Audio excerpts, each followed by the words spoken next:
అందరికీ నమస్కారం. కృష్ణ శతకంలో తర్వాత పద్యాలు చూద్దాము. దుర్భర బాణమురాగా గర్భములో నుండి అభయ కావుమటన్నన్ నిర్భర కృప రక్షించితి వర్భకునభిమన్యు సుతుని నచ్యుత కృష్ణ. కురుక్షేత్రంలో కౌరవులకి పాండవులకి యుద్ధం జరిగినప్పుడు మొత్తం సైన్యం అంతా నశించిపోయింది. తర్వాత యోధులందరూ కూడా మరణించారు. పాండవుల వైపు పాండవులు, ధృష్టద్యుమ్నుడు వాళ్ళు మాత్రమే మిగిలారు. అలాగే కౌరవుల పక్షంలో దుర్యోధనుడు, కృతవర్మ, అశ్వత్థామ ఈ ముగ్గురు మిగిలారు. అయితే ఎప్పుడైతే తన సైన్యం, తన తాలూకు గొప్ప గొప్ప వీరులు అందరూ మరణించారో అప్పుడు దుర్యోధనుడు ఏం చేశాడంటే ఒక మడుగులోకి వెళ్ళి దాక్కున్నాడు. అలాగ దాక్కున్నప్పుడు పాండవులు దుర్యోధనుడు కనబడలేదని వెతికినప్పుడు శ్రీకృష్ణుడు చూపించాడు ఆ మడుగులో ఉన్నాడు దుర్యోధనుడని. అప్పుడు అక్కడికి ధర్మరాజు, భీముడు, అర్జునుడు అందరూ వెళ్ళి శ్రీకృష్ణుడితో సహా ఆ దుర్యోధనుడిని బయటికి వచ్చేటట్లుగా కొన్ని వీరాలాపాలు ఆడారు. అప్పుడు ఇంకా సహించలేక దుర్యోధనుడు బయటికి వచ్చాడు. వచ్చినప్పుడు ద్వంద్వ యుద్ధం మాలో ఎవరితోటైనా చెయ్యి, అంతేగాని పిరికి వాళ్ళలాగా దాక్కోవడం కాదు అని అన్నారు వాళ్ళు. అప్పుడు దుర్యోధనుడు భీముడితోటి గదాయుద్ధం చేయడానికి ఒప్పుకున్నాడు. ఇద్దరు కూడా యుద్ధం చేస్తున్నప్పుడు యుద్ధంలో భీముడు తన ప్రతిజ్ఞని అనుసరించి దుర్యోధనుడి తొడల మీద గదాప్రహారం చేశాడు. దాంతో తొడలు విరిగి దుర్యోధనుడు కూలబడిపోయాడు. అలాగా చేయడం న్యాయం కాదు అని బలరాముడు చెప్తాడు. అయినా కూడా ప్రతిజ్ఞ చేశాడు. ఇదివరకు ఆ కౌరవ సభలో ద్రౌపదిని అవమానించినప్పుడు దుర్యోధనుని తొడలు విరగకొడతానని భీముడు శపథం చేశాడు. అందుగురించి ఆ శపథాన్ని నెరవేర్చుకున్నాడు అని సమర్థించాడు కృష్ణుడు. ఆ తర్వాత ఎవరి స్థానానికి వాళ్ళు వెళ్ళిపోయారు. దుర్యోధనుడు అక్కడే పడి ఉన్నాడు తొడలు విరిగి. ఆ సమయంలో అశ్వత్థామ, కృతవర్మ ఇద్దరు వచ్చారు అక్కడికి. వచ్చినప్పుడు అశ్వత్థామ ఏమన్నాడంటే దుర్యోధనుడితోటి, నీ ఉప్పు తిని మేము ఇన్నాళ్ళు ఉన్నాం కాబట్టి నీ పగని నేను తీరుస్తాను. ఇవాళ పాండవుల తాలూకు కుమారులందరినీ కూడా సంహరిస్తాను, అసలు పాండవులనే సంహరిస్తాను అంటాడు ముందు. అయితే ఈ విషయం తెలిసినటువంటి శ్రీకృష్ణుడు ఆ రోజు రాత్రి పాండవులందరినీ తనతో పాటు కొంచెం దూరంగా శిబిరాల్లో ఉండకుండా తీసుకుపోతాడు. అర్ధరాత్రి అశ్వత్థామ, కృతవర్మ శిబిరాల్లో ప్రవేశిస్తారు. ప్రవేశించినప్పుడు నిద్రిస్తున్నటువంటి ఉపపాండవుల్ని, ధృష్టద్యుమ్నుడిని అశ్వత్థామ నరికి చంపేస్తాడు. చంపిన తర్వాత అక్కడి నుంచి వెళ్ళిపోతారు. అప్పుడు బయటికి వచ్చిన తర్వాత కృష్ణుడితో పాటు అర్జునుడు, మిగిలిన పాండవులు వచ్చి చూసేసరికి ద్రౌపది కన్నీరు మున్నీరుగా ఏడుస్తూ ఉంటుంది, తన కుమారులందరూ చనిపోయారని. ఆ విషయాన్ని తెలుసుకున్నటువంటి అర్జునుడు ఎవరు చేశారు ఈ పని అని అడిగినప్పుడు ద్రౌపది చెప్తుంది అశ్వత్థామ చేశాడని. అప్పుడు వెంటనే అర్జునుడు అశ్వత్థామని వెతుక్కుంటూ యుద్ధానికి బయలుదేరతాడు. బయలుదేరి అశ్వత్థామని ఒక దగ్గర కనుక్కుని అతన్ని యుద్ధానికి రమ్మని పిలుస్తాడు. పిలిచినప్పుడు ఇద్దరు ద్వంద్వ యుద్ధం చేస్తారు. అలా చేస్తున్నప్పుడు ఏం జరుగుతుందంటే అశ్వత్థామ బ్రహ్మశిరోనామకాస్త్రం అనేది ప్రయోగిస్తాడు. అర్జునుడి దగ్గర కూడా ఆ అస్త్రం ఉంది, దాని పేరు బ్రహ్మశిరోనామక అస్త్రం. అయితే అర్జునుడి దాన్ని ప్రయోగించడం తెలుసు, ఉపసంహరించడం కూడా తెలుసు. కానీ అశ్వత్థామకి ప్రయోగించడం మాత్రమే తెలుసు.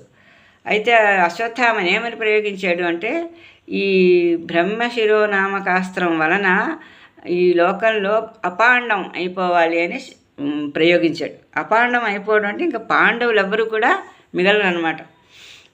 అందు గురించి ఏమైందంటే అర్జునుడు ప్రయోగించిన అస్త్రం రెండు కూడా ఢీకొని ప్రళయం వచ్చే సూచనలు కనబడ్డాయి ఒకదానితో తలపడటంతో.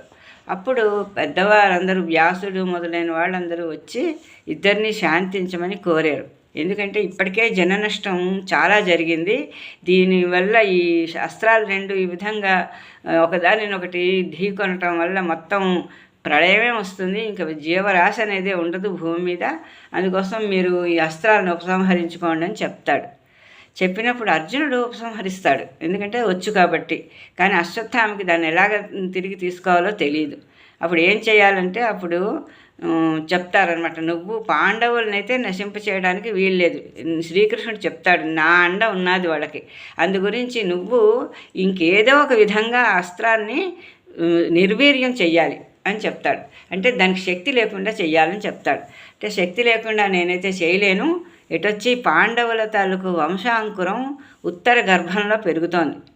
అప్పటికి అభిమన్యుడు మరణించాడు, అప్పటికే ఉత్తర గర్భవతి, అందువల్ల ఆ ఉత్తర గర్భాన్ని ఛేదిస్తుంది ఈ అస్త్రం అని చెప్తాడు అశ్వత్థామ. చెప్పినప్పుడు అశ్వత్థామని పరాభవించి వాళ్ళు పంపించేస్తారు.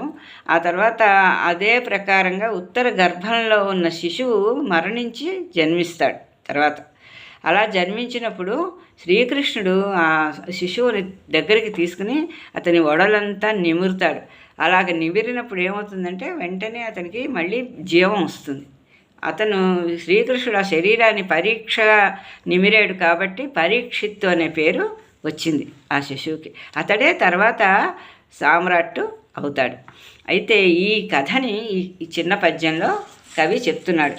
ఏమన్నాడు అంటే, దుర్భర బాణము రాగా, దుర్భరమైనటువంటి ఆ బ్రహ్మశిరోనామకమైనటువంటి అస్త్రం ఏదైతే వచ్చిందో అప్పుడు గర్భములో నుండి అభయ కావుమటన్నన్, ఓ నాకు భయాన్ని పోగొట్టేటటువంటి ఓ శ్రీకృష్ణ పరమాత్మ నన్ను రక్షించుంటూ ఆ శిశువు ప్రార్థిస్తాడు. గర్భంలో ఉన్న శిశువు ఆ బాణం తాలూకు ఆ జ్వాలల్ని, ఆ తాపాన్ని భరించలేక అప్పుడు శ్రీకృష్ణుడు ఏం చేశాడు అంటే, ఆ అర్భకుడైనటువంటి అభిమన్యు సుతుడిని నిర్భర కృప అంటే ఎంతో అంతులేనటువంటి దయతోటి రక్షించేవును.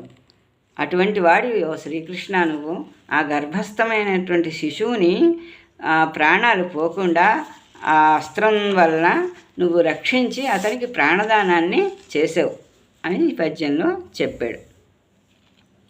తర్వాత పద్యం, గిరులందు మేరువౌదువు, సురలందున నింద్రుడౌదు, చుక్కలలోనన్ పరమాత్మ చంద్రుడౌదువు, నరులందున నృపతి వౌదు నయముగ కృష్ణ. శ్రీకృష్ణుడు ఈ విశ్వాంతరాళం అంతటా నిండి ఉన్నాడు. విష్ణుమూర్తి యొక్క అవతారం అనే చెప్పుకున్నాం కదా. అందుగురించి ఇక్కడ ఏం చెప్తున్నాడంటే, అసలు ముందు భాగవతంలో భగవద్గీతలో కూడా శ్రీకృష్ణుడు చెప్పాడు, మొత్తం సృష్టిలో ఉన్నటువంటి వాటిల్లో అన్నింటిలో ఏవైతే శ్రేష్టమైనవి ఉన్నాయో ఆ శ్రేష్టమైనవన్నీ తనే అని చెప్పాడు. అది ఇక్కడ చెప్తున్నాడు అనమాట. గిరులందు మేరువు అవుతావు. మేరు పర్వతం అనేది పర్వతాలన్నింటిలోకి కూడా మేలైంది, ఉత్తమమైనది. మేరు పర్వతం బంగారంతో ఉంటుందన్నమాట, బంగారు కొండ. ఆ మేరు పర్వతం చుట్టూ సూర్యుడు ప్రదక్షిణ చేస్తూ ఉంటాడు. ఈ విధమైనటువంటి గొప్పతనం కలిగినటువంటి మేరు పర్వతమే నువ్వు. సురలందున ఇంద్రుడవుదు, ఆ దేవేంద్రుడు నువ్వు. ఆ దేవతలందరిలోని కూడా నాయకుడివి, దేవతలందరికీ నాయకుడు అయినటువంటి దేవేంద్రుడు కూడా నువ్వే. చుక్కలలోనన్ చంద్రుడవుదు, చుక్కలు ఉన్నాయి కదా, ఆ నక్షత్రాలు, అనంత కోటి నక్షత్రాలు ఉన్నాయి. ఆ నక్షత్రాలన్నింటిలోని కూడా నువ్వు చంద్రుడిలాగా ప్రకాశిస్తూ ఉంటావు. మిగిలిన నక్షత్రాలన్నీ చిన్న చిన్నగా ఉంటాయి. ఆ చంద్రుడు ఎంతో ప్రకాశవంతంగా కనిపిస్తాడు ఆకాశ వీధిలో. అందుకోసం ఆ నక్షత్రాలన్నింటిలోని కూడా నువ్వు చంద్రుడిలాగా ప్రకాశించేవాడివి. అలాగే ఈ భూలోకంలో రాజులు ఎంతోమంది ఉన్నారు. ఆ రాజులందరిలో కూడా నువ్వు శ్రేష్ఠుడి. అంటే నరులందున నృపతి ఓదు, మానవులు ఎంతోమంది ఉన్నారు కదా భూలోకంలో, మానవులందరికీ కూడా నువ్వు నాయకుడి, నువ్వే రాజువి అంటూ ఇందులో లోకపాలకుడు నువ్వు అంటూ చెప్తున్నాడు అన్నమాట కవి. తర్వాత, చుక్కల నెన్నగవచ్చును గ్రక్కున భూరేణువులను గణుతింపనగున్, చొక్కపు నీ గుణజాలము నక్కజమగు లెక్క పెట్టనజునకు కృష్ణ. ఓ శ్రీకృష్ణ, ఈ లోకంలో మనం సాధ్యం కాని పనులన్నీ కూడా చెయ్యవచ్చు, కానీ నీ గుణగణాన్ని మాత్రం లెక్క పెట్టలేం అని చెప్పాడు. ఇందులో సాధ్యం కాని పనులు ఏమిటి అంటే నక్షత్రాలను లెక్క పెట్టడం. ఆకాశంలో ఎన్ని నక్షత్రాలు ఉన్నాయో మనం లెక్క పెట్టలేం, కానీ వాటిని కూడా ఒక సందర్భంలో ఎప్పుడైనా లెక్క పెట్టవచ్చునేమో. అలాగే భూరేణువులు అంటే భూమి మీద ఉండేటటువంటి ఇసుక రేణువులు ఉంటాయి కదా, ఆ ఇసుక రేణువులను ఎవరైనా లెక్క పెట్టగలరా? లెక్క పెట్టలేరు. అయినా అవి కూడా ఎప్పుడైనా లెక్క పెట్టవచ్చేమో. కానీ ఎంతో చక్కటివైనటువంటి నీ గుణజాలములు అంటే నీ యొక్క శ్రేష్టమైనటువంటి గుణాలన్నింటినీ కూడా లెక్క పెట్ట అజునకును అక్కజమవును. ఆ అజుడు అంటే బ్రహ్మదేవుడు. ఆ బ్రహ్మదేవుడికి కూడా నీ గుణగణాలని లెక్కించడానికి సాధ్యం కాదు. మిగిలిన ఏ పనులైనా చెయ్యొచ్చేమో ఈ లోకంలో, కానీ నీ సుగుణాలని మాత్రం ఎవరూ లెక్క పెట్టలేరు శ్రీకృష్ణ అని చెప్పాడు. తర్వాత పద్యం. కుక్షిని నిఖిల జగంబుల నిక్షేపము చేసి ప్రళయ నీరధి నడుమన్ రక్షక వటపత్రముపై దక్షత పవళించు నట్టి ధన్యుడ కృష్ణ. ఓ శ్రీకృష్ణ, ఈ లోకం అంతటా కూడా ప్రళయం వచ్చి మునిగిపోయినప్పుడు మొత్తం సముద్రం పొంగిపోయి ముంచేస్తుంది లోకాలన్నింటినీ కూడా. చీకటి మయం అయిపోతుంది లోకం అంతా కూడా. లోకములు, లోకస్థులు, లోకేశులు అందరూ నశిస్తారు.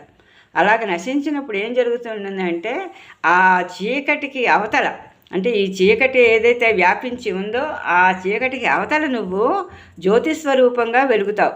అంతేకాదు ఆ ప్రళయ నీరధి అంటే ప్రళయకాలంలో పొంగిపోయినటువంటి ఆ సముద్రంలో మధ్యలో నువ్వేం చేస్తావు? వటపత్రముపై ఒక మర్రి ఆకు మీద దక్షత పవళించునట్టి ధన్యుడివి. దక్షతతో అంటే మర్రి ఆకు అనగా ఎంత? దాని మీద ఒక శిశువు రూపంలో కాలి బొటనవేలుని నోటిలో పెట్టుకుని ఏమీ ఎరుగని వాడిలాగా పరమాత్మవైనటువంటి నువ్వు పవళించి ఉంటావు. ఆ సమయంలో బ్రహ్మ నిద్రిస్తూ ఉంటాడు. నువ్వు వటపత్రశాయివై ఆ సముద్ర మధ్యంలో ఉంటావు. మళ్ళీ బ్రహ్మదేవుడు కనులు తెరిచి సృష్టి ప్రారంభం చేసినప్పుడు ఈ లోకంలో అంతటా మళ్ళీ సృష్టి అంతా ప్రారంభం అవుతుంది. నీ తాలూకు లీలలన్నీ కూడా ప్రారంభం అవుతాయి.